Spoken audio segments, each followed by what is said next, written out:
ಎಲ್ರಿಗೂ ನಮಸ್ಕಾರ. ನಾವು ನಿಮ್ಮ ಎಸ್ಕೇಪ್ ಟ್ರಾವೆಲರ್ಸ್. ಪದ್ಮಪುರಾಣ ಹಾಗೆ ವಿಷ್ಣು ಸಹಸ್ರನಾಮದಲ್ಲಿ ಒಂದು ಉಲ್ಲೇಖ ಬರುತ್ತೆ. ಸಾಕ್ಷಾತ್ ಶಿವನೇ ಪಾರ್ವತಿ ದೇವಿಗೆ ಒಂದು ಮಂತ್ರ ಉಪದೇಶ ಮಾಡ್ತಾರೆ. ಶ್ರೀರಾಮ ರಾಮ ರಾಮೇತಿ ರಮೇ ರಾಮೇ ಮನೋರಮೆ ಸಹಸ್ರನಾಮ ತತ್ತುಲ್ಯಂ ರಾಮನಾಮ ವರಾನನೆ. ಇದರ ಅರ್ಥ ಇಷ್ಟೇ, ಶ್ರೀರಾಮ ಶ್ರೀರಾಮ ಶ್ರೀರಾಮ ಅಂತ 3 ಬಾರಿ ಹೇಳಿದ್ರೆ ಇಡೀ ವಿಷ್ಣು ಸಹಸ್ರನಾಮ ಹೇಳಿದ ಫಲ ಅಂತ ಹೇಳ್ತಾರೆ. ರಾಮನಾಮಕ್ಕೆ ಅಷ್ಟೊಂದು ಮಹತ್ವ ಇದೆ ಅಂದರೆ ಇನ್ನು ಸಾಕ್ಷಾತ್ ಶ್ರೀರಾಮಚಂದ್ರನ ಪಾದ ಸ್ಪರ್ಶದಿಂದ ಪರಮ ಪವಿತ್ರವಾದ ಜಾಗಕ್ಕೆ ಬಂದಿದ್ದೀವಿ. ಇದೊಂದು ಸುಪ್ರಸಿದ್ಧವಾದ ರಾಮಕ್ಷೇತ್ರ. ಇದು ಇರೋದು ನಮಗೆ ತುಮಕೂರು ಜಿಲ್ಲೆ ಗುಬ್ಬಿ ತಾಲೂಕು ಕದಂಬಪುರಿ ಕ್ಷೇತ್ರದಲ್ಲಿ. ಇದನ್ನು ಕದಂಬಪುರಿಯ ಶ್ರೀ ರಾಮಲಕ್ಷ್ಮಿ ಜನಾರ್ದನ ಸ್ವಾಮಿ ದೇವಸ್ಥಾನ ಅಂತ ಕರೀತಾರೆ. ತುಂಬ ವಿಶೇಷವಾದ ದೇವಸ್ಥಾನ ಅಂತ ಹೇಳ್ಬೋದು. ನಮಗೆ ಇಲ್ಲಿ ಈ ದೇವಸ್ಥಾನಕ್ಕೆ ಬಂದರೆ ನೀವು ಸಾಕಷ್ಟು ದೇವತಾ ಮೂರ್ತಿಗಳನ್ನ ನೀವು ನೋಡ್ಬೋದಾಗಿರುತ್ತೆ. ಈ ದೇವಸ್ಥಾನವನ್ನು ತ್ರಿಕೂಟಾಚಲ ಅಂತ ಕರೀತಾರೆ. ತ್ರಿಕೂಟಾಚಲ ಅಂದರೆ 3 ಶ್ರೀ ಮಹಾವಿಷ್ಣು ಸ್ವರೂಪ ನೆಲೆಸಿರುವ ಸ್ಥಳ ಅಂತ ಹೇಳ್ತಾರೆ. ಇದು ಸಾವಿರಾರು ವರ್ಷಗಳ ಹಿಂದಿನ ದೇವಸ್ಥಾನ ಅಂತ ಹೇಳ್ತಾರೆ. ಈ ತ್ರಿಕೂಟಾಚಲದಲ್ಲಿ ಪ್ರಥಮವಾಗಿ 3 ದೇವರುಗಳು ನೆಲೆಸಿರ್ತಾರೆ. ಮೊದಲಿಗೆ ಜನಾರ್ದನ ಸ್ವಾಮಿ ಅಂತ ಕರೀತಾರೆ, ಹಾಗೆ ವೇಣುಗೋಪಾಲ ಸ್ವಾಮಿ, ಅದಾದ ನಂತರ ನರಸಿಂಹಸ್ವಾಮಿ. ಈ 3 ದೇವತಾ ಮೂರ್ತಿಗಳು ತುಂಬ ಪ್ರಾಚೀನವಾದ ಮೂರ್ತಿಗಳು ಅಂತ ಹೇಳ್ತಾರೆ. ಅದಾದ ನಂತರ ಇಲ್ಲಿ ಶ್ರೀರಾಮನ ಆಗಮನ ಆಗತ್ತೆ. ಈ ಜಾಗವನ್ನು ಕದಂಬಪುರಿ ಅಂತ ಯಾಕೆ ಕರೀತಾರೆ ಅಂದರೆ ಹಿಂದೆ ಕದಂಬ ಮಹರ್ಷಿಗಳು ವಾಸ ಮಾಡಿದ ಸ್ಥಳ ಅಂತ ಹೇಳ್ತಾರೆ. ಹಾಗಾಗಿ ಇದನ್ನು ಕದಂಬಪುರಿ ಅಂತ ಕರೀತಾರೆ. ಮುಂದೆ ಅದು ಕಾಲಕ್ರಮೇಣ ಕಡಬ ಗ್ರಾಮವಾಗಿ ಬದಲಾಯಿತು. ಮುಂಚೆ ಇದು ತಾಲೂಕು ಕೇಂದ್ರವಾಗಿತ್ತು, ಈಗ ಇದು ಹೋಬಳಿ ಕೇಂದ್ರವಾಗಿದೆ. ತುಂಬ ವಿಶೇಷವಾದ ಜಾಗ. ಬನ್ನಿ, ದೇವಸ್ಥಾನದ ಸುತ್ತ ಹೇಗೆ ಪರಿಸರ ಇದೆ, ಹಾಗೆ ದೇವಸ್ಥಾನ ಒಳಗಡೆ ವಿಶೇಷತೆ ಏನು, ಹಾಗೆ ಎಲ್ಲ ದೇವರುಗಳ ದರ್ಶನ ಮಾಡ್ಕೊಳ್ಳೋಣಂತೆ. ಬನ್ನಿ ಹೋಗೋಣಂತೆ. ದೇವಸ್ಥಾನದ ಮುಂಭಾಗದಲ್ಲಿ ಒಂದು ದೊಡ್ಡ ಗರುಡ ಸ್ತಂಭವನ್ನು ನೀವು ನೋಡ್ಬೋದಾಗಿರುತ್ತೆ. ಗರುಡ ಸ್ತಂಭದ ಮೇಲ್ಗಡೆ ದೀಪವನ್ನು ಹಚ್ತಾ ಇದ್ರಂತೆ ಆ ಕಾಲದಲ್ಲಿ.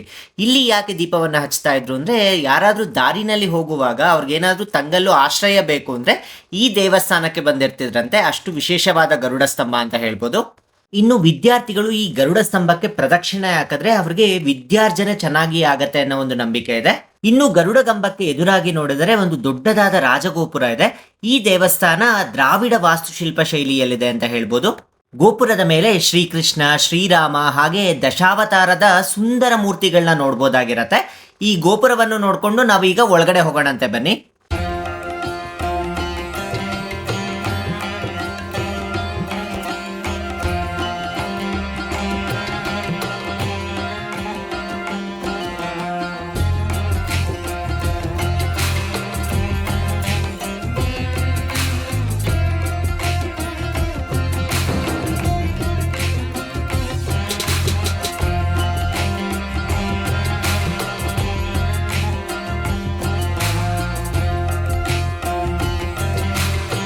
ದೇವಸ್ಥಾನದ ಒಳಗಡೆ ಬಂದ್ರೆ ಮೊದಲು ಪಾದುಕೆಗಳು ಕಾಣುತ್ತೆ, ಆಮೇಲೆ ಬಲಿಪೀಠ ಕಾಣುತ್ತೆ, ಹಾಗೆ ಧ್ವಜಸ್ತಂಭ ಕಾಣುತ್ತೆ.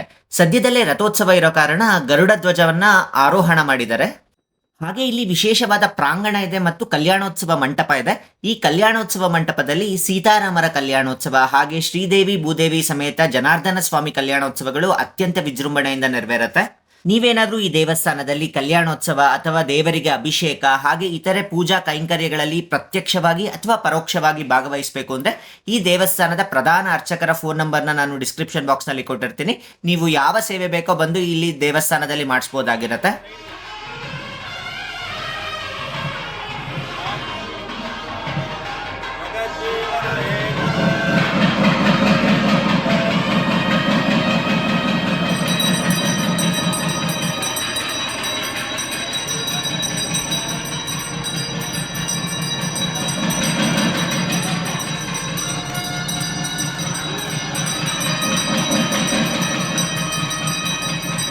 ಈಗ ದೇವಸ್ಥಾನದ ವಿಮಾನ ಗೋಪುರವನ್ನ ನೋಡ್ತಾ ಇದ್ದೀರಾ. ಈ ದೇವಸ್ಥಾನದ ಸುತ್ತ ವಿಶಾಲವಾದ ಜಾಗ ಇದೆ. ತುಂಬಾನೇ ಪೀಸ್ಫುಲ್ ಅನ್ಸುತ್ತೆ. ನೀವೇನಾದ್ರೂ ಬೆಳಗ್ಗೆ ಅಥವಾ ಸಾಯಂಕಾಲ ಬಂದ್ರೆ ಸಾಕಷ್ಟು ಹೊತ್ತುಗಳ ಕಾಲ ದೇವಸ್ಥಾನದಲ್ಲಿ ಕುಳಿತು ಧ್ಯಾನ ಮಾಡಿಕೊಂಡು ಹೋಗುವ ಜಾಗ ಅಂತ ಹೇಳ್ಬೋದು. ಅಷ್ಟು ಪೀಸ್ಫುಲ್ ಆಗಿರುತ್ತೆ ದೇವಸ್ಥಾನದ ಪ್ರಾಂಗಣ. ಈ ದೇವಸ್ಥಾನ ಸಾವಿರಾರು ವರ್ಷಗಳ ಹಿಂದಿನ ದೇವಸ್ಥಾನ ಅಂತ ಹೇಳ್ತಾರೆ. ಆದ್ರೂ ಕಾಲ ಕಾಲಕ್ಕೆ ಜೀರ್ಣೋದ್ಧಾರ ಮಾಡಿದ್ದಾರೆ, ಹಾಗಾಗಿ ಇದು ಇಷ್ಟು ಸುಸ್ಥಿತಿಯಲ್ಲಿದೆ ಅಂತ ಹೇಳ್ಬೋದು.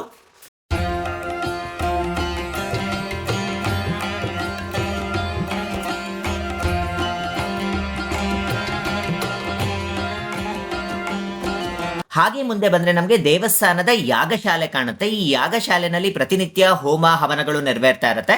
ಹಾಗೆ ಯಾಗಶಾಲೆಯ ಇನ್ನೊಂದು ಬದಿಗೆ ನಮಗೆ ಉತ್ತರ ದ್ವಾರ ಕಾಣುತ್ತೆ. ಈ ಉತ್ತರ ದ್ವಾರ ಕೇವಲ ವೈಕುಂಠ ಏಕಾದಶಿಯ ದಿನ ಮಾತ್ರ ತೆಗಿತಾರೆ. ನೂರಾರು ಭಕ್ತರು ಬಂದು ಇಲ್ಲಿ ದೇವರ ದರ್ಶನವನ್ನು ಪಡೆಯುತ್ತಾರೆ.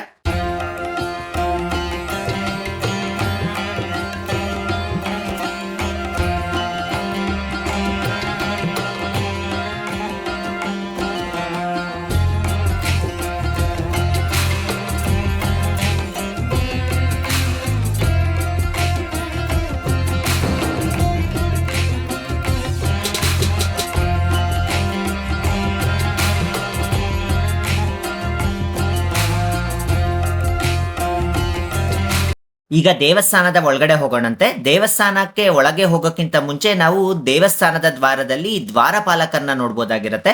ವೈಕುಂಠದ ದ್ವಾರಪಾಲಕರಾದ ಜಯ ವಿಜಯ ಹೇಗಿರ್ತಾರೋ ಹಾಗೆ ಈ ದೇವಸ್ಥಾನದ ದ್ವಾರಪಾಲಕರಾಗಿ ಜಯ ವಿಜಯರನ್ನ ನೋಡ್ಬೋದಾಗತ್ತೆ. ಈಗ ಬನ್ನಿ ದೇವಸ್ಥಾನದ ಒಳಗಡೆ ಹೋಗೋಣಂತೆ. ದೇವಸ್ಥಾನದ ಒಳಗಡೆ ಬಂದ್ರಂತೂ ತುಂಬಾನೇ ಸಾರ್ಥಕ ಭಾವ ಅಂತ ಅನ್ಸುತ್ತೆ. ತುಂಬಾನೇ ಆಲಯಗಳಿದೆ ನಿಮಗೆ ಇಲ್ಲಿ. ಜನಾರ್ದನ ಸ್ವಾಮಿ, ಕೋದಂಡರಾಮ, ಶ್ರೀಕೃಷ್ಣ, ಸತ್ಯನಾರಾಯಣ, ಹಾಗೆ ನರಸಿಂಹದೇವರು, ಆಳ್ವಾರರ ಸನ್ನಿಧಿ, ಹೀಗೆ ಸಾಕಷ್ಟು ಸನ್ನಿಧಿಗಳಿದೆ. ಈ ಕಡಬ ಗ್ರಾಮದಲ್ಲಿ ಪ್ರತಿನಿತ್ಯ ಬೆಳಗಿನ ಜಾವ 5 ಗಂಟೆಗೆ ಈ ದೇವಸ್ಥಾನದಿಂದ ಸುಪ್ರಭಾತ ಪ್ರಾರಂಭ ಆಗುತ್ತೆ. ಈ ಸುಪ್ರಭಾತ ಕೇಳೇ ಈ ಊರಿನ ಜನ ಎದ್ದೊಳೋದು ಅಂತ ಹೇಳ್ಬೋದು. ಅದಾದ ನಂತರ ಪ್ರತಿ ಸಾಯಂಕಾಲ 7 ಗಂಟೆಗೆ ವಿಷ್ಣು ಸಹಸ್ರನಾಮ ಸ್ತೋತ್ರ ಹಾಕ್ತಾರೆ. ಈ ಕಡಬ ಗ್ರಾಮದಲ್ಲಿರುವ ಸಾಕಷ್ಟು ಜನಕ್ಕೆ ವಿಷ್ಣು ಸಹಸ್ರನಾಮ ಪುಸ್ತಕ ನೋಡ್ಕೊಳ್ದಲ್ಲೇ ಹೇಳೋದಕ್ಕೆ ಬರುತ್ತೆ. ಯಾಕೆಂದ್ರೆ ಪ್ರತಿನಿತ್ಯ ಇಲ್ಲಿ ವಿಷ್ಣು ಸಹಸ್ರನಾಮ ಕೇಳಿ ಕೇಳಿ ಕೇಳಿ ಬಾಯಿಗೆ ಬರುತ್ತೆ. ಹಾಗಾಗಿ ಇಲ್ಲಿರುವ ಎಲ್ಲಾ ಸಮುದಾಯದ ಜನಕ್ಕೂ ವಿಷ್ಣು ಸಹಸ್ರನಾಮ ತುಂಬಾನೇ ಚಿರಪರಿಚಿತ ಅಂತ ಹೇಳ್ಬೋದು. ಇನ್ನು ಶ್ರೀ ಕ್ಷೇತ್ರ ಕದಂಬಪುರಿ ಅಥವಾ ಕಡಬ ಗ್ರಾಮಕ್ಕೆ ನೀವು ಹೇಗೆ ಬರಬೇಕು ಅಂದರೆ ಬೆಂಗಳೂರಿನಿಂದ ಕಡಬ 100 ಕಿಲೋಮೀಟರ್ ದೂರದಲ್ಲಿರುತ್ತೆ. ಹಾಗೆ ಮೈಸೂರಿನಿಂದ 120 ಕಿಲೋಮೀಟರ್, ತುಮಕೂರಿನಿಂದ 40 ಕಿಲೋಮೀಟರ್ ದೂರದಲ್ಲಿರುತ್ತೆ. ನೀವು ಏನಾದರೂ ಬಸ್ನಲ್ಲಿ ಬರಬೇಕು ಅಂದರೆ ತುಮಕೂರಿಗೆ ಬಂದು ತುಮಕೂರಿನಿಂದ ಸಾಕಷ್ಟು ಬಸ್ಸಸ್ ಇರುತ್ತೆ. ನಿಮಗೆ ತುಮಕೂರಿನಿಂದ KSRTC ಬಸ್ಗಳಿರುತ್ತೆ. KSRTC ಬಸ್ ಹತ್ತುವಾಗ ನಾಗಮಂಗಲ ಮಾರ್ಗವಾಗಿ ಹೋಗಬೇಕು. ಮೈಸೂರು ಬಸ್ನ ಹತ್ತಬೇಕಾಗತ್ತೆ. ನಾಗಮಂಗಲ ಮಾರ್ಗವಾಗಿ ಹೋಗೋ ಬಸ್ನ ಹತ್ತಿದ್ರೆ ನಿಮಗೆ ಕಡಬದಲ್ಲಿ ಸ್ಟಾಪ್ ಸಿಗುತ್ತೆ. ಕಡಬದಲ್ಲಿ ಇಳ್ಕೊಂಡು ಇಲ್ಲಿ ಕೇವಲ ನೀವು ಒಂದು ಸ್ವಲ್ಪ ದೂರ ನಡ್ಕೊಂಬಂದರೆ ಶ್ರೀ ರಾಮಚಂದ್ರರ ದೇವಸ್ಥಾನವನ್ನು ನೀವು ನೋಡ್ಬೋದಾಗಿರುತ್ತೆ. ತುಂಬಾ ವಿಶಾಲವಾದ ದೇವಸ್ಥಾನ, ತುಂಬಾ ದೊಡ್ಡ ಪ್ರಾಂಗಣ ಅಂತ ಹೇಳ್ಬೋದು. ಹಾಗಾಗಿ ಈ ದೇವಸ್ಥಾನಕ್ಕೆ ಬರೋದನ್ನು ಮರಿಬೇಡಿ. ಇನ್ನು ನೀವೇನಾದರೂ ರೈಲಿನಲ್ಲಿ ಬರಬೇಕು ಅಂತ ಅಂದ್ಕೊಂಡಿದ್ರೆ ಗುಬ್ಬಿಗೆ ಬಂದು ಗುಬ್ಬಿಯಿಂದ ನಿಮಗೆ ಬಸ್ಸಸ್ ಸಿಗುತ್ತೆ, ಅಲ್ಲಿಂದ ಬರ್ಬೋದಾಗಿರುತ್ತೆ. ನಿಮಗೆ ನಿಯರೆಸ್ಟ್ ರೈಲ್ವೆ ಸ್ಟೇಷನ್ ಬಂದು ನಿಟ್ಟೂರು ರೈಲ್ವೆ ಸ್ಟೇಷನ್ ಆಗಿರುತ್ತೆ. ಗುಬ್ಬಿಯಿಂದ ತುಂಬಾ ಕನ್ವೀನಿಯೆಂಟ್ ಆಗಿ ಬರ್ಬೋದು. ಹಾಗಾಗಿ ನೀವು ಗುಬ್ಬಿಗೆ ರೈಲಿನಲ್ಲಿ ಬಂದು ಗುಬ್ಬಿಯಿಂದ ನೀವು ಈ ಕ್ಷೇತ್ರಕ್ಕೆ ಬರ್ಬೋದಾಗಿರುತ್ತೆ. ಈಗ ನಮಗೆ ದೇವಸ್ಥಾನದ ಪ್ರಧಾನ ಅರ್ಚಕರು ಹಾಗೆ ಆಗಮದ ಪಂಡಿತರಾದ ಶ್ರೀ ವೆಂಕಟೇಶ್ ಭಟ್ರವರಿದ್ದಾರೆ. ಅವರ ಬಗ್ಗೆ, ದೇವಸ್ಥಾನದ ಬಗ್ಗೆ ಹೆಚ್ಚಿನ ಮಾಹಿತಿಯನ್ನು ತಿಳಿದುಕೊಳ್ಳೋಣಂತೆ. ನಮಸ್ಕಾರ ಸ್ವಾಮಿ. ನಮಸ್ಕಾರ ಸ್ವಾಮಿ, ಈ ದೇವಸ್ಥಾನನ ರಾಮಲಕ್ಷ್ಮೀ ಜನಾರ್ದನ ಸ್ವಾಮಿ ಅಂತ ಕರೀತಾರಲ್ಲ, ಇದರ ವಿಶೇಷತೆ ಏನು? ಹಾಗೆ ಇಲ್ಲಿ ಜನಾರ್ದನ ಸ್ವಾಮಿ ಮುಖ್ಯ ದೇವರೋ ಅಥವಾ ರಾಮ ಮುಖ್ಯ ದೇವರೋ, ಹೇಗೆ, ಏನು ಇದು? ಈ ಶ್ರೀಮತೆ ರಾಮಾನುಜಾಯ ನಮಃ. ಇದು ಕದಂಬಪುರಿ ಶ್ರೀರಾಮ ಲಕ್ಷ್ಮೀ ಜನಾರ್ದನ ಸ್ವಾಮಿ ದೇವಸ್ಥಾನ ಅಂತಾನೆ ಪ್ರತೀತಿ ಇರೋದು. ಇಲ್ಲಿ ಪ್ರಧಾನ ದೈವ ಜನಾರ್ದನ ಸ್ವಾಮಿನೇ ಆಗಿರ್ತಾರೆ. ತದನಂತರದಲ್ಲಿ ಇಲ್ಲಿ ಕದಂಬೆ ಗೌಡ ಅಂತ ಒಬ್ಬ ಇವನು ಗೌಡ ಇದ್ದು, ಅವನಿಗೆ ಮತ್ತೆ ಕದಂಬ ಋಷಿಗಳು ಇಬ್ಬರಿಗೂ ಏಕಕಾಲದಲ್ಲಿ ಈ ದೇವರನ್ನ ಸಂಧಿ ಅಂದ್ರೆ ಸೇರಿ ಪ್ರತಿಷ್ಠಾಪನೆ. ಇದ್ರ ಪ್ರತಿಷ್ಠಾಪನೆ ಅಲ್ಲ, ಇದು ಸ್ವಯಂ ವ್ಯಕ್ತ ಮೂರ್ತಿ ಅಂತ ಹೇಳ್ತಾರೆ. ಸ್ವಯಂ ವ್ಯಕ್ತ ಅಂದ್ರೆ ಯಾರು ಪ್ರತಿಷ್ಠಾಪನೆ ಯಾರು ಕೆತ್ತದಲ್ಲೇ ಇರೋದು, ಹುತ್ತದಿಂದ ತಾನಾಗೆ ಬಂದಿರೋದು. ಇವನಿಗೆ ಕದಂಬೆ ಗೌಡನ್ಗೆ ಮತ್ತೆ ಕದಂಬ ಋಷಿ ಇಬ್ಬರಿಗಲ್ಲೂ ಸ್ವಪ್ನದಲ್ಲಿ ಬಂದು ನಾನು ಇಲ್ಲಿ ನೆಲೆಸಿದೀನಿ, ಇದನ್ನ ಇಲ್ಲಿ ಪ್ರತಿಷ್ಠಾಪನೆ ಅಂದ್ರೆ ಇದಕ್ಕೊಂದು ಗುಡಿ ಕಟ್ಟಿ ದೇವಸ್ಥಾನ ಕಟ್ಟಿ ಅಂತ ಹೇಳಿರೋದು. ಅಷ್ಟು ಬಿಟ್ರೆ ಇದನ್ನ ಯಾರು ಕೆತ್ತಿರೋದಲ್ಲ, ಯಾರು ಪ್ರತಿಷ್ಠಾಪನೆ ಅವ್ರು ಪೂಜೆ ಮಾಡಿರೋದು ಅಂತ ಒಂದು ಪ್ರತೀತಿ ಇದೆ. ಮತ್ತೆ ಇನ್ನೊಂದೇನು ಅಂತಂದ್ರೆ ಈ ಊರಿಗೆ ರಾಮದೇವರ ದೇವಸ್ಥಾನ ಅಂತಾನೆ ಹಳ್ಳಿ ಪ್ರತೀತಿ ಇದೆ. ಇಲ್ಲಿ ರಾಮರ ತದನಂತರದಲ್ಲಿ ಚೋಳರ ಕಾಲದಲ್ಲಿ ರಾಮದೇವರ ಪ್ರತಿಷ್ಠಾಪನೆ ಆಗಿದೆ. ಚೋಳರ ಕಾಲದಲ್ಲಿ ನೀವು ಒಳಗಡೆ ನೋಡಬಹುದು, ನಕ್ಷತ್ರಾಕಾರ ಇದೆ ಒಳಗಡೆ ಇದರಲ್ಲಿ ನವರಂಗದಲ್ಲಿ. ಮತ್ತೆ ಗರ್ಭದ ಗುಡಿನಲ್ಲೂ ನಕ್ಷತ್ರಾಕಾರ ಇದೆ. ಅದು ನಕ್ಷತ್ರಾಕಾರ ಎಲ್ಲಿರುತ್ತೆ ಅದು ಚೋಳರು ಮಾಡಿರೋದಂತಾನೆ ಒಂದಿದು. ಮತ್ತೆ ಇಲ್ಲಿ ಮುಂದ್ಗಡೆ ಬಂದ್ರೆ ಕೈಸಾಲೆ ಈ ತರ ಕಂಬಗಳು ಚೋಳರ ಕಾಲದಲ್ಲಿ ಆಗಿರೋದು. ಇದು ಚೋಳರ ಕಾಲದಲ್ಲಿ ಅಂದ್ರೆ ಜನರಲ್ ಆಗಿ ಶಿವನ ದೇವಸ್ಥಾನ ಹೆಚ್ಚು ಕಟ್ಟಿರೋದು ನಮಗೆ ಪ್ರತೀತಿ ಇದೆ. ಆದ್ರೆ ರಾಮನ ದೇವಸ್ಥಾನ ಅಂದ್ರೆ ತುಂಬಾ ವಿಶೇಷ ಅಂತ. ಇದು ಧ್ವಜಸ್ತಂಭ ಅಂತ ಹೇಳ್ತಾರೆ. ಇದನ್ನ ರಥೋತ್ಸವ ಕಾಲದಲ್ಲಿ ಹೆಚ್ಚಾಗಿ ಉಪಯೋಗಿಸ್ತಾರೆ. ಮತ್ತೆ ದೇವಸ್ಥಾನಕ್ಕೆ ತುಂಬಾ ಸುಂದರವಾಗಿ ಕಾಣುತ್ತೆ ಅಂತ. ಮತ್ತೆ ನಮ್ದು ಈ ದೇವಸ್ಥಾನದಲ್ಲಿ ಶ್ರೀ ಪಾಂಚರಾತ್ರ ಆಗಮ ರೀತಿಯ ಆಗಮ ನಡೆಯುತ್ತೆ. ಇದರಲ್ಲಿ ಬಲಿಪೀಠ ಮತ್ತೆ ಧ್ವಜಸ್ತಂಭ ಕಡ್ಡಾಯವಾಗಿರ್ಬೇಕು ಅಂತ ಒಂದು ಶಾಸ್ತ್ರದಲ್ಲಿ ನಿರ್ಣಯ ಇದೆ. ಆಗಮ ಶಾಸ್ತ್ರ ಅಂದ್ರೆ ದೇವರನ್ನ ಪೂಜೆ ಮಾಡುವ ದೇವರನ್ನ ಯಾವ ತರ ಪೂಜೆ ಮಾಡಬೇಕು ಅಂತ. ವೈಖಾನಸ ಆಗಮ, ಮೊದಲೇ ಪಾಂಚರಾತ್ರ ಇದೆ, ನಮ್ಮ ಶ್ರೀ ವೈಷ್ಣವರಲ್ಲಿ ಪಾಂಚರಾತ್ರ ಇದೆ, ಎರಡು ಆಗಮ ಇದೆ. ಎರಡು ಆಗಮ. ನಮ್ಮ ಕರ್ನಾಟಕದಲ್ಲಿ ಹಾಸನ ಪ್ರಾಂತ್ಯದಲ್ಲಿ ಬಿಟ್ರೆ ಇನ್ನು ಎಲ್ಲಾ ಕಡೆನೆಲ್ಲ ಸಾಮಾನ್ಯಕ್ಕೆ ಶ್ರೀ ಪಾಂಚರಾತ್ರ ಆಗಮೇ ಇರೋದು. ಇನ್ನು ಈ ದೇವಸ್ಥಾನದಲ್ಲಿ ವರ್ಷಕ್ಕೊಮ್ಮೆ ಜಾತ್ರಾ ಮಹೋತ್ಸವ ನೆರವೇರುತ್ತೆ. ರಾಮನವಮಿ ಪ್ರಾರಂಭವಾಗಿ 10 ದಿನಗಳ ಕಾಲ ಅತ್ಯಂತ ವಿಜೃಂಭಣೆಯಿಂದ ಉತ್ಸವಗಳು ನೆರವೇರುತ್ತೆ. ಇನ್ನು ಇಲ್ಲಿ 4 ವಿಶೇಷವಾದ ಬೀದಿಗಳಿದೆ. ಈ ಬೀದಿಗಳಲ್ಲೇ ಶ್ರೀರಾಮಚಂದ್ರನ ಪರ್ಯಟನೆ ಆಗಿದೆ ಅಂತ ನಂಬ್ತಾರೆ. ಹಾಗಾಗಿ ಅದರ ಸಂಕೇತವಾಗಿ ಪ್ರತಿನಿತ್ಯ ನಮಗೆ ಈ 4 ಬೀದಿಗಳಲ್ಲಿ ಉತ್ಸವಗಳು ನೆರವೇರುತ್ತೆ. ಇದರಲ್ಲಿ ನಮಗೆ ಶೇಷವಾಹನದ ಮೇಲೆ, ಗರುಡ ವಾಹನದ ಮೇಲೆ, ಹನುಮಂತನ ವಾಹನದ ಮೇಲೆ, ಹೀಗೆ ವಿವಿಧ ವಾಹನಗಳ ಮೇಲೆ ಶ್ರೀರಾಮಚಂದ್ರ ಹಾಗೆ ಜನಾರ್ದನನ ಉತ್ಸವಗಳು ನೆರವೇರುತ್ತೆ. ತುಂಬಾನೇ ವಿಜೃಂಭಣೆಯಿಂದ ನೆರವೇರುತ್ತೆ ಅಂತ ಹೇಳ್ಬೋದು. ಹಾಗೆ ವಿಶೇಷವಾದ ರಥೋತ್ಸವ ಕೂಡ ನೆರವೇರುತ್ತೆ. ಈ 4 ಬೀದಿಗಳಲ್ಲಿ ರಥ ಬರುತ್ತೆ. ತುಂಬಾನೇ ವಿಶೇಷವಾಗಿರುತ್ತೆ ಅಂತ ಹೇಳ್ಬೋದು. ಸುಮಾರು ಒಂದು 500ರಿಂದ 600 ಮೀಟರ್ ಆಗುತ್ತೆ. ಇಷ್ಟು ಸುತ್ತಳತೆಯಲ್ಲೂ ರಥ ಬರುತ್ತೆ. ತುಂಬಾನೇ ಚೆನ್ನಾಗಿರುತ್ತೆ ಅಂತ ಹೇಳ್ಬೋದು. ಹಾಗಾಗಿ ನೀವೇನಾದ್ರೂ ಈ ದೇವಸ್ಥಾನಕ್ಕೆ ಒಮ್ಮೆ ವಿಸಿಟ್ ಮಾಡಿಲ್ಲ ಅಂದ್ರೆ ದಯವಿಟ್ಟು ವಿಸಿಟ್ ಮಾಡಿ. ತುಂಬಾನೇ ಚೆನ್ನಾಗಿರುವ ದೇವಸ್ಥಾನ ಅಂತ ಹೇಳ್ಬೋದು. ನಾನು ನಿಮ್ಗೆ ಆಲ್ರೆಡಿ ಹೇಳಿದಾಗೆ ಈ ದೇವಸ್ಥಾನವನ್ನ ತ್ರಿಕೂಟಾಚಲ ಅಂತ ಕರೀತಾರೆ. ತ್ರಿಕೂಟಾಚಲ ಅಂದ್ರೆ ಶ್ರೀ ಮಹಾವಿಷ್ಣುವಿನ 3 ಸ್ವರೂಪಗಳು ನೆಲೆಸಿರುವ ಸ್ಥಾನ ಅಂತ ಹೇಳ್ಬೋದು. ಮೊದಲಿಗೆ ನಮಗೆ ಕೃಷ್ಣನ ದರ್ಶನ ಮಾಡ್ಕೊಳ್ಬಹುದು. ಈ ಕೃಷ್ಣನ ಬಗ್ಗೆ ಸ್ವಾಮಿಯವರಿಂದ ಹೆಚ್ಚಿನ ಮಾಹಿತಿನ ತಿಳ್ಕೊಳ್ಳೋಣಂತೆ. ವಸುದೇ ವಸುದಂ ದೇವಂ ಕಂಸಚಾಣೂರವರ್ಧನಂ ದೇವಕಿ ಪರಮಾನಂದಂ ಕೃಷ್ಣಂ ವಂದೇ ಜಗದ್ಗುರುಂ. ಇಲ್ಲಿ ಶ್ರೀಕೃಷ್ಣ ಇರೋದು ತ್ರಿಭಂಗಿನಲ್ಲಿ ಅಂತ ಹೇಳ್ತಾರೆ. ತ್ರಿಭಂಗಿ ಅಂದ್ರೆ ಒಂದು ಭಾಗವನ್ನ ಕೊಳಲು ಊದ್ತಾ ಇರೋದು, ಇನ್ನೊಂದು ಭಾಗವನ್ನ ಇದನ್ನ ಸೊಂಟ ಮತ್ತೆ ಕಾಲನ್ನ ಬೆಂಡ್ ಮಾಡಿರ್ತಕ್ಕಂಥದ್ದು, ಮೇಲೆ ನಿಮಗೆ ಕಾಣ್ತಕ್ಕಂಥದ್ದು ಮರ, ಅದರ ಕೆಳಭಾಗದಲ್ಲಿ ಗೋಪಿಕಾ ಸ್ತ್ರೀಯರಿರ್ತಕ್ಕಂಥ ಒಂದು ಭಂಗಿ ಇದು. ಇದಕ್ಕೆ ತ್ರಿಭಂಗಿ ವೇಣುಗೋಪಾಲ ಅಂತ ಹೇಳ್ತಾರೆ. ಇಲ್ಲಿ ತುಂಬಾ ವಿಶೇಷವಾಗಿದೆ. ಇಲ್ಲಿ ಗೋಕುಲಾಷ್ಟಮಿ ಮತ್ತೆ ರೋಹಿಣಿ ನಕ್ಷತ್ರದಲ್ಲಿ ಪ್ರತಿ ರೋಹಿಣಿ ನಕ್ಷತ್ರ ಮತ್ತೆ ಗೋಕುಲಾಷ್ಟಮಿಗಳಲ್ಲಿ ವಿಶೇಷವಾದ ಪೂಜೆ ಅಲಂಕಾರ ಎಲ್ಲ ಇರುತ್ತೆ. ಅಲ್ಲಿ ಕೃಷ್ಣನ ಪಕ್ಕ ಇರೋದು ಅಮ್ಮನವರು ಗೋದಾದೇವಿ. ಗೋದಾದೇವಿಯವರು ಶಿಲಾಮೂರ್ತಿ ಆಗಿರೇ ಇವ್ರನ್ನ ಕೃಷ್ಣನ ವರಿಸಿದ್ರು. ಅದಕ್ಕೋಸ್ಕರನೇ ಇಲ್ಲಿ ಗೋದಾದೇವಿನೂ ಇಟ್ಟಿದ್ವಿ. ಪ್ರತಿ ಒಂದು ದಿವಸನು 30 ದಿವಸನು ಎಲ್ಲ ಬಂಧುಗಳು, ಶ್ರೀ ವೈಷ್ಣವ ಬಂಧುಗಳು, ಭಕ್ತಾದಿಗಳ ಸಮೇತವಾಗಿ ತಿರುಪಾವೆ ಆಗುತ್ತೆ. ಮತ್ತೆ ಕುಡಾರವೆಲ್ಲಂ ಅಂದ್ರೆ ಇವರು ಆಂಡಾಳವರು ಮದುವೆ ಆಗಿದ್ದ ದಿವಸ, ಮತ್ತೆ ಕುಡಾರವೆಲ್ಲಂ, ವೈಕುಂಠ ಏಕಾದಶಿ, ಧನುಮ ಎಲ್ಲಾನು ನಡೆಯುತ್ತೆ.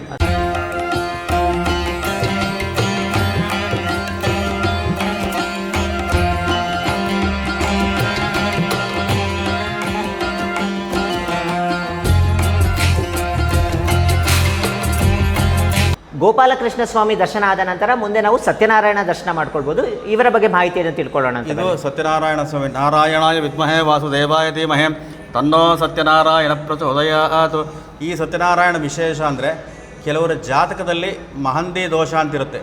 ಅದನ್ನು ಇಲ್ಲಿ ಒಂದು ಪೂಜೆ ಮಾಡಿ ಸತ್ಯನಾರಾಯಣ ವ್ರತ ಮಾಡಿದ್ರೆ ಅದು ದೋಷ ನಿವಾರಣೆ ಆಗುತ್ತೆ ಅಂತ ಪ್ರತೀತಿ ಇದೆ. ಏನದು ಮಹಂತಿ ದೋಷ ಅಂದರೆ ಲಗ್ನದಲ್ಲಿ ದೋಷ ಇರುತ್ತೆ, ಮತ್ತೆ ಜಾತಕ ಇದರಲ್ಲಿ ಲಗ್ನ ಲೇಟ್ ಆಗ್ತಿರುತ್ತೆ, ಅಂಥವ್ರಿಗೆ ಅನುಕೂಲ ಆಗುತ್ತೆ ಅಂತ ಇಲ್ಲಿ ಬಂದು ದರ್ಶನ ಮಾಡಿ ಪೂಜೆ ಮಾಡಿಸ್ಕೊಂಡು ಏನಾದ್ರು ವಿಶೇಷವಾಗಿ ಪೂಜೆ ಮಾಡಬೇಕಾ ಅಥವಾ ಬರೀ ದರ್ಶನ ಸತ್ಯನಾರಾಯಣ ಪೂಜೆ ಸತ್ಯನಾರಾಯಣ ಪೂಜೆ ಮಾಡಿಸಿದ್ರೆ ಪರಿಹಾರ ಆಗುತ್ತೆ. ಲಗ್ನ ಮತ್ತೆ ಜಾತಕದಲ್ಲಿ ಮಹಂದಿ ಅಂತ ಒಂದು ದೋಷ ಇರುತ್ತೆ, ಆ ದೋಷ ನಿವಾರಣೆ ಆಗುತ್ತೆ.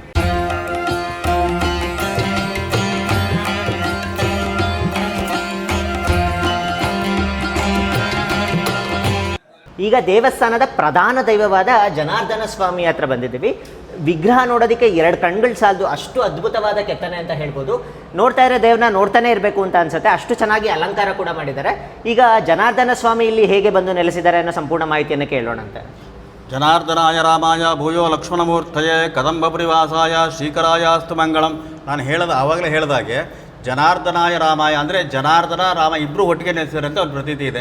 ಈ ಜನಾರ್ದನನ್ನ ಇದು ಮಾರ್ಚ್ ಮಾಸದಲ್ಲಿ ಸಂಕ್ರಮಣ ಅಂತ ಬರುತ್ತೆ. ಅವತ್ತಿನ ದಿವಸ ಸೂರ್ಯನ ರಶ್ಮಿಗೆ ನೇರವಾಗಿ ದೇವರ ಪಾದಕ್ಕೆ ಬೀಳ್ತಕ್ಕಂಥದ್ದು ಇವತ್ತು ನೋಡಬಹುದು. ಗೋಪುರದಿಂದ ನೇರವಾಗಿ ಜನಾರ್ದನ ಸ್ವಾಮಿಯ ಪಾದನ ಸ್ಪರ್ಶ ಮಾಡುತ್ತೆ. ಮತ್ತೆ ಇಲ್ಲಿ ವಿಶೇಷ ಅಂತಂದ್ರೆ ಎಲ್ಲಾ ಉತ್ಸವಾದಿಗಳು ನಡೆಯುತ್ತೆ. ಧನುರ್ಮಾಸ, ಉತ್ವಾಂದೋತ್ಸಿ, ಕೃತಿಕಾ ಪೌರ್ಣಮಿ, ಸಂಕ್ರಾಂತಿ, ನಮ್ಮ ಹಿಂದೂ ಸಂಪ್ರದಾಯದಲ್ಲಿ ಯಾವ ಉತ್ಸವಗಳಿದೆ ಎಲ್ಲ ನಡೆಯುತ್ತೆ.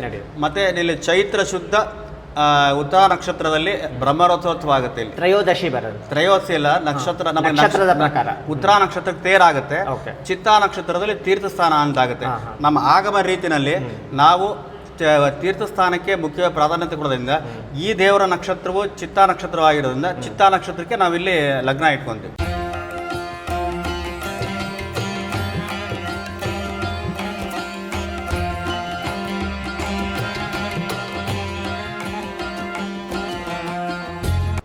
ಮಹಾವಿಷ್ಣುವಿನ ದರ್ಶನ ಆದ ನಂತರ ಲಕ್ಷ್ಮಿಯ ದರ್ಶನ ಮಾಡ್ಕೊಳ್ಳಿಲ್ಲ ಅಂದರೆ ಹೇಗೆ, ಇಲ್ಲಿ ನಮಗೆ ಲಕ್ಷ್ಮೀ ಅಮ್ಮನವ್ರನ್ನು ಕೂಡ ದರ್ಶನ ಮಾಡ್ಕೊಳ್ಬೋದಾಗತ್ತೆ. ಈಗ ಲಕ್ಷ್ಮೀ ಅಮ್ಮನವರು ಇಲ್ಲಿ ಹೇಗೆ ನೆಲೆಸಿದ್ದಾರೆ ಅಂತ ಕೇಳೋಣಂತೆ. ಓಂ ಶ್ರೀಂ ಹ್ರೀಂ ಕ್ಲೀಂ ಕಮಲೇ ಕಮಲಾಲಯೇ ಪ್ರಸೀದ ಪ್ರಸೀದ ಸಕಲ ಸೌಭಾಗ್ಯ ದೇಹಿ ದೇಹಿ ಮಹಾಲಕ್ಷ್ಮಿಯೇ ನಮಃ. ಇದು ಈ ಊರಿನ ಪ್ರತೀತಿ ಅಂದರೆ ಶ್ರೀ ಲಕ್ಷ್ಮೀ ಜನಾರ್ದನ ಸ್ವಾಮಿ ಅಂತ ಇರ್ತಾರಿಂದ ಜನಾರ್ದನವರ ಎಡಭಾಗದಲ್ಲಿ ಲಕ್ಷ್ಮಿ ಇರೋದು ತುಂಬ ವಿಶೇಷ. ಇಲ್ಲಿ ಲಕ್ಷ್ಮಿಗೆ ಪ್ರತಿ ಆಷಾಢ ಮಾಸದಲ್ಲಾಗ್ಬೋದು ಮತ್ತು ಶುಕ್ರವಾರ ವಿಶೇಷದ ಪೂಜೆಗಳು ನಡೆಯುತ್ತೆ, ಅಭಿಷೇಕಗಳು ನಡೆಯುತ್ತೆ.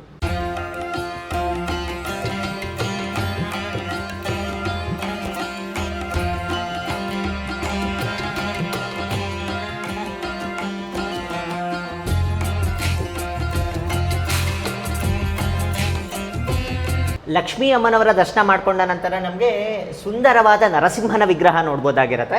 ನೋಡಿ, ಸಾಲಿಗ್ರಾಮ ಹಾರ ಹಾಕಿದ್ದಾರೆ, ಎಷ್ಟು ಸುಂದರವಾದ ಮೂರ್ತಿ. ಇಲ್ಲಿ ನರಸಿಂಹಸ್ವಾಮಿಯವರು ಹೇಗೆ ನೆಲೆಸಿದ್ದಾರೆ ಅಂತ ಕೇಳೋಣಂತೆ.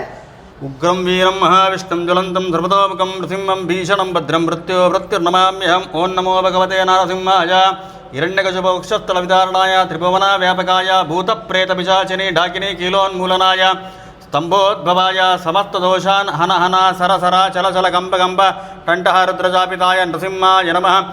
ಇನ್ನೊಂದು ವಿಶೇಷ ಅಂತಂದರೆ ಇಲ್ಲಿ ಈ ದೇವರಲ್ಲಿ ಮೇಲೆ ಪ್ರಭಾವಳಿ ಇದೆ. ಪ್ರಭಾವಳಿನಲ್ಲಿ ದಶಾವತಾರ ಇರ್ತಕ್ಕಂಥ ತುಂಬ ವಿಶೇಷ. ಮತ್ತು ಈ ನರಸಿಂಹಸ್ವಾಮಿನ ಒಂದು ಪ್ರದಕ್ಷಿಣೆ ಮಾಡಿದ್ರೆ ಒಂದು ಭೂ ಪ್ರದಕ್ಷಿಣೆ ಮಾಡೋದಷ್ಟೇ ಒಂದು ಫಲ ಸಿಗುತ್ತೆ ಅಂತ ಒಂದು ಪ್ರತೀತಿ ಇದೆ. ಇಲ್ಲಿ ಪ್ರತಿ ಸ್ವಾತಿ ನಕ್ಷತ್ರಕ್ಕೆ ಪಂಚಾಮೃತ ಅಭಿಷೇಕ ಆಗುತ್ತೆ. ಇದಕ್ಕೆ ಆದ ಒಂದು ವಿಶೇಷವಾದ ಪೂಜೆ ಅಲಂಕಾರ ಎಲ್ಲ ಇದೇ ಇರುತ್ತೆ ಸ್ವಾತಿ ನಕ್ಷತ್ರ.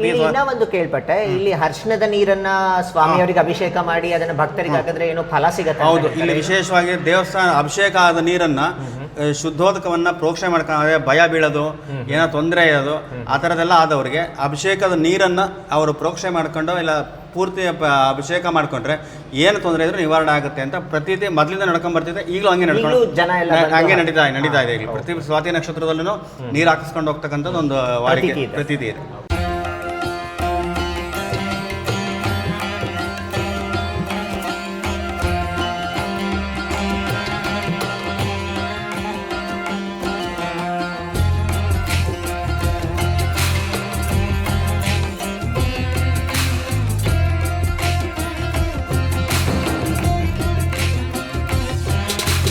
ಸಾಧಾರಣವಾಗಿ ನಾವು ಶಿವನ ದೇವಸ್ಥಾನಕ್ಕೆ ಹೋದರೆ ವಿನಾಯಕನ ದರ್ಶನ ಮಾಡ್ಕೊಳ್ಬೋದಾಗಿರುತ್ತೆ. ಶಿವನ ಪರಿವಾರದಲ್ಲಿ ವಿನಾಯಕ ಬರ್ತಾರೆ, ಅವಾಗ ವಿನಾಯಕನ ದರ್ಶನ ಮಾಡ್ಕೊಳ್ಬೋದು. ಬಟ್ ಇದು ಮಹಾವಿಷ್ಣುವಿಗೆ ಅರ್ಪಿತವಾದ ದೇವಸ್ಥಾನ, ಆಗ ಇಲ್ಲಿ ನಾವು ವಿನಾಯಕನ ದರ್ಶನ ಮಾಡ್ಕೊಳ್ಬೋದು. ಇದರ ವಿಶೇಷತೆ ಏನು ಅಂತ ಕೇಳೋಣಂತೆ. ಏಕದಂತಾಯ ವಿದ್ಮಹೇ ವಕ್ರತುಂಡಾಯ ಧೀಮಹಿ ತನ್ನೋ ದಂತಿ ಪ್ರಚೋದಯಾತ್. ಶ್ರೀ ವಿಷ್ಣು ದೇವಾಲಯದಲ್ಲೂ ಕೂಡ ಪ್ರತಿಯೊಂದು ದೇವಸ್ಥಾನದಲ್ಲೂ ಕೂಡ ಒಂದು ಕುಬೇರ ಮೂಲೆಯಲ್ಲಿ ವಿನಾಯಕನ ಇಟ್ಟಿರ್ತಾರೆ. ಅಂದರೆ ಏನೇ ದೋಷ ಬಂದರೂ ನಿವಾರಣೆ ಆಗಲಿ ಅಂತ ಒಂದು ಪ್ರತೀತಿ ಇದೆ.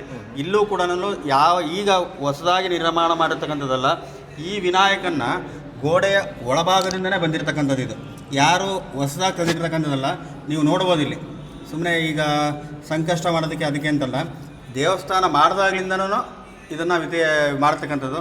ಸಂಕಷ್ಟ ಇಲ್ಲಿ ಪೂಜೆ, ಪ್ರತಿ ಸಂಕಷ್ಟಕ್ಕೂ ಪೂಜೆ ಆಗುತ್ತೆ. ಸಂಕಷ್ಟಹರ ಚತುರ್ಥಿಗೆ ಪೂಜೆ ಹೇಳಿದಾಗ ಇದು ರಾಮಕ್ಷೇತ್ರ, ಶ್ರೀರಾಮಚಂದ್ರನೇ ಸ್ವತಃ ಈ ಜಾಗಕ್ಕೆ ಬಂದಿದ್ದಾರೆ ಅನ್ನೋ ಒಂದು ಪ್ರತೀತಿ ಇದೆ. ನಾನು ಈ ದೇವಸ್ಥಾನಕ್ಕೆ ಬಂದಾಗ ಒಂದು ಅಬ್ಸರ್ವ್ ಏನು ಮಾಡಿದ್ದು ಅಂದರೆ, ಸಾಧಾರಣವಾಗಿ ರಾಮನ ಎಡಭಾಗಕ್ಕೆ ಸೀತಾದೇವಿ ಇರ್ತಾರೆ, ಬಟ್ ಇಲ್ಲಿ ನೋಡಿದ್ರೆ ಬಲಭಾಗಕ್ಕೆ ಇದ್ದಾರೆ. ಇದರ ಪ್ರತೀತಿ ಏನು ಸ್ವಾಮಿ? ಆಪದಾಪದ ಹಸ್ತಾರಂ ದಾತಾರಂ ಸರ್ವಸಂಪದಾಂ ಲೋಕಾಭಿರಾಮಂ ಶ್ರೀರಾಮಂ ಭೂಯೋ ಭೂಯೋ ನಮಾಮ್ಯಹಂ. ಇದು ಕಲ್ಯಾಣ ರಾಮಚಂದ್ರ ಸ್ವಾಮಿ ಅಂತ ಹೇಳ್ತಾರೆ. ಇದಕ್ಕೆ ನಿತ್ಯ ಕಲ್ಯಾಣ ಅಂತ ಅಂದ್ಬಿಟ್ಟು ಇದಕ್ಕೆ ಪ್ರತೀತಿ. ಇಲ್ಲಿ ಅಮ್ಮನವರಿಗೆ ಬಲಗಡೆ ಇರ್ತಕ್ಕಂಥ, ಸ್ವಾಮಿಗೆ ಬಲಗಡೆ ಇರ್ತಕ್ಕಂಥದ್ದು ವಿಶೇಷ.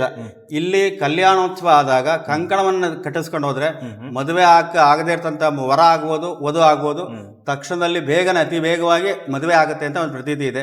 ಇನ್ನೊಂದು ವಿಶೇಷ ಅಂತಂದ್ರೆ, ಶ್ರೀರಾಮರು ವನವಾಸಕ್ಕೆ ಹೋಗ್ಬೇಕಾದ್ರೆ ಇಲ್ಲಿಗೆ ಬಂದು ಕದಂಬ ಋಷಿಗಳ ಆತಿಥ್ಯವನ್ನು ಪಡೆದು ಜನಾರ್ದನ ಸ್ವಾಮಿಯವರ ಅರ್ಚನೆ ಮಾಡಿ, ಅಂದರೆ ಪೂಜೆ ಮಾಡಿ ಇದೇ ರೋಡಲ್ಲಿ ಹೋಗಿದ್ದಾರೆ ಅಂತದಕ್ಕೆ ಒಂದು ಸಾಕ್ಷಿ ಏನಂತಂದ್ರೆ, ಇಲ್ಲಿರ್ತಕ್ಕಂಥ ತಟಾಕ ಅಂದ್ರೆ ಕೆರೆ, ಅದನ್ನ ಶ್ರೀರಾಮರೇ ನಿರ್ಮಾಣ ಮಾಡಿರ್ತಕ್ಕಂಥದ್ದು ಒಂದು ವಿಷಯ ಇದಿದೆ. ಆಮೇಲಿಂದ ದಶರಥ ರಾಮ ಚತುರ್ವೀಧಿ ಮಂಗಲಂ ಅಂತ ಹೇಳ್ತಾರೆ. ಇಲ್ಲಿ ನಾವು ದೇವಸ್ಥಾನ ಮುಂಭಾಗದಿಂದ ಹೊರಟ್ರೆ 4 ಬೀದಿ ಬರುತ್ತೆ. ದಶರಥ ರಾಮ ಅಂದ್ರೆ ದಶರಥ ರಾಮರು ಚತುರ್ವೀಧಿ ಅಂದ್ರೆ 4 ಬೀದಿನಲ್ಲಿ ಬಂದಿರತಕ್ಕಂಥದ್ದು ಒಂದು ಪ್ರತೀತಿ. ದಶರಥ ರಾಮ ಚತುರ್ವೀಧಿ ಮಂಗಳಂ ಅಂತ ಪ್ರತೀತಿ ಇದೆ. ನೆಲೆಸಿದ್ದು ನಂತರ ಚೋಳರ ಕಾಲದಲ್ಲಿ ರಾಮರ ಪ್ರತಿಷ್ಠಾಪನೆ ಆಗಿತ್ತು. ಅದೇ ರಾಮರು ಕಡಬಕ್ಕೆ ವನವಾಸಕ್ಕೆ ಹೋಗೋಕ್ಕಿಂತ ಮುಂಚೆನೆ ಬಂದು ಹೋಗಿದಾರೆ ಅಂತ ಒಂದು ಪ್ರತೀತಿ ಇದೆ. ತುಂಬಾ ಸುಂದರವಾಗಿದೆ ವಿಗ್ರಹ. ಕಲ್ಯಾಣ ರಾಮಚಂದ್ರ ಸ್ವಾಮಿ ಪ್ರಸಾದ ಬೇರೆ ಸಿಕ್ಕಿದೆ ನೋಡಿ ದೇವ್ರದ್ದು.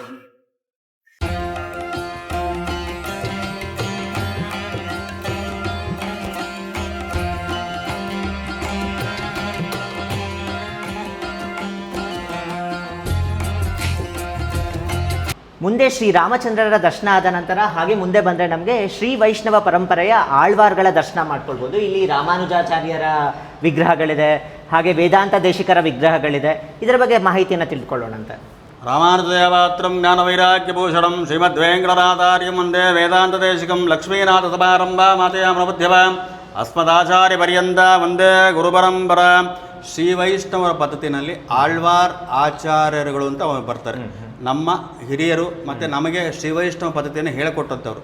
ಇಲ್ಲಿ 12 ಜನನು ರಾಮಾನುಜಾಚಾರ್ಯನ ಮುಂಚೆನೂ ಬಂದಿರತಕ್ಕಂಥವ್ರು ಇವರೆಲ್ಲ. ಆಮೇಲಿಂದ ಕೆಲವರು ಅವರ ಅನುಯಾಯಿಗಳಾಗಿರ್ತಂಥವ್ರು. ರಾಮಾನುಜಾಚಾರ್ಯ ಗುರುಗಳು ಇಲ್ಲಿದ್ದಾರೆ, ರಾಮಾನುಜಾಚಾರ್ಯ ಶಿಷ್ಯಂದರು ಇದ್ದಾರೆ. ಇದು ಶ್ರೀ ವೈಷ್ಣವ ಎಲ್ಲೇ ದೇವಸ್ಥಾನಕ್ಕೆ ಹೋದ್ರು ಕೂಡ ಆಳ್ವಾರ್ ಸನ್ನಿಧಿ ಅಂತ ಇದ್ದೇ ಇರುತ್ತೆ. 12 ಜನ ಮಾತ್ರ. 12 ಜನ ಅದರಲ್ಲಿ ಸೆಲೆಕ್ಟೆಡ್. ಈ 108 ದಿವ್ಯ ದೇಶ ಅಂತಂದ್ರೆ ನಮ್ಮ ಶ್ರೀ ವೈಷ್ಣವ ಪದ್ಧತಿನಲ್ಲಿ ಆ 108 ದಿವ್ಯ ದೇಶಗಳು ತುಂಬಾ ವಿಶೇಷವಾಗಿರ್ತದ್ದು ಮತ್ತೆ ವಿಷ್ಣು ಸಾನ್ನಿಧ್ಯ ಇರತಕ್ಕಂಥದ್ದು. ಅಲ್ಲಿ ಏನು ಆಳ್ವಾರರು ಹೋಗಿದ್ದಾರೆ ಅಂತ ಅಲ್ಲ, ಆಳ್ವಾರರು ಮಂಗನಾಶ ಅಂದ್ರೆ ಅಲ್ಲಿ ಹೋಗಿ ಅವ್ರನ್ನ ಸೇವೆ ಮಾಡಿದ್ದಾರೆ ಯಾಕೆಂದ್ರೆ ತುಂಬಾ ಕಡೆ ತಮಿಳುನಾಡಿನಲ್ಲಿ ಹಾಗೆ ಕರ್ನಾಟಕದ ವಿವಿಧ ಜಾಗಗಳಲ್ಲಿ ಇದು ಶ್ರೀ ವೈಷ್ಣವ ಪರಂಪರೆಯಲ್ಲಿ ಸೇರಿರುವ ದಿವ್ಯ ದೇಶಗಳು ಅಂತ ಹೇಳ್ತಾರೆ. ಅದಕ್ಕೆ ನಾನು ಅದ್ರ ಬಗ್ಗೆ 108 ದಿವ್ಯ ಕ್ಷೇತ್ರ ಅಂತ. ದಿವ್ಯ ಕ್ಷೇತ್ರ ತಿರುಪತಿ, ಮೇಲುಕೋಟೆ, ಬದ್ರಿ, ಕಾಂಚೀಪುರಂ ಸುಮಾರು ಬರುತ್ತೆ. ತಮಿಳುನಾಡಲ್ಲಿ ಜಾಸ್ತಿ. ಈ ದೇವಸ್ಥಾನದಲ್ಲಿ ಇನ್ನೊಂದು ವಿಶೇಷತೆ ಏನೆಂದರೆ, ಉತ್ಸವ ಹೋಗೋಕ್ಕಿಂತ ಮುಂಚೆ ಮೊದಲಿಗೆ ಬಲಿಚಕ್ರವರ್ತಿಯ ಉತ್ಸವ ನೆರವೇರುತ್ತೆ. ಅದಾದ ನಂತರನೇ ಶ್ರೀರಾಮನ ಉತ್ಸವ ಅಥವಾ ಜನಾರ್ದನ ಸ್ವಾಮಿಯ ಉತ್ಸವ ನೆರವೇರೋದು.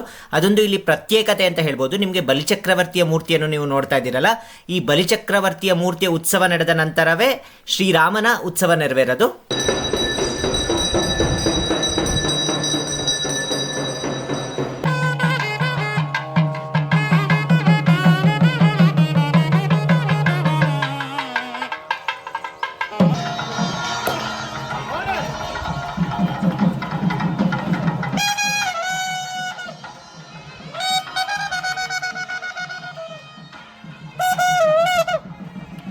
ಪುರಾಣಗಳಲ್ಲಿ ಒಂದು ಉಲ್ಲೇಖ ಬರುತ್ತೆ, ರಥಸ್ತ್ವಂ ಕೇಶವಂ ದೃಷ್ಟ್ವಾ ಪುನರ್ಜನ್ಮನ ವಿದ್ಯತಿ ಅಂತ ಹೇಳ್ತಾರೆ.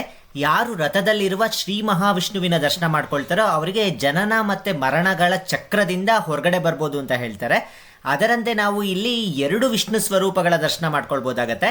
ರಥದಲ್ಲಿ ಶ್ರೀರಾಮನು ವಿರಾಜಮಾನನಾಗಿದ್ದಾನೆ, ಹಾಗೆ ಜನಾರ್ದನ ಸ್ವಾಮಿಯನ್ನು ಕೂಡ ನೀವು ನೋಡ್ಬೋದಾಗತ್ತೆ. ಇನ್ನ ಒಂದು ವಿಶೇಷತೆ ಏನಂದ್ರೆ, ಶ್ರೀರಾಮನು ಸ್ವತಃ ನಡೆದ ದಾರಿನಲ್ಲೇ ಈ ರಥ ಬರುತ್ತೆ. ಅದು ತುಂಬಾನೇ ವಿಶೇಷ ಅಂತ ಹೇಳ್ಬೋದು. ಇದಾಗಿತ್ತು ಶ್ರೀ ಕ್ಷೇತ್ರ ಕದಂಬಪುರಿ ರಾಮಲಕ್ಷ್ಮಿ ಜನಾರ್ದನ ಸ್ವಾಮಿ ದೇವಸ್ಥಾನದ ಮಾಹಿತಿ. ಈ ವಿಡಿಯೋ ನಿಮಗೆ ಇಷ್ಟ ಆಗಿತ್ತು ಅಂದರೆ ದಯವಿಟ್ಟು ಲೈಕ್, ಶೇರ್ ಮಾಡಿ. ಮುಂದಿನ ವಿಡಿಯೋ ಒಂದಿಗೆ ಮತ್ತೆ ಭೇಟಿಯಾಗೋಣ. ಅಲ್ಲಿಯವರೆಗೂ ಎಲ್ಲರಿಗೂ ನಮಸ್ಕಾರ. ಜೈ ಶ್ರೀರಾಮ್.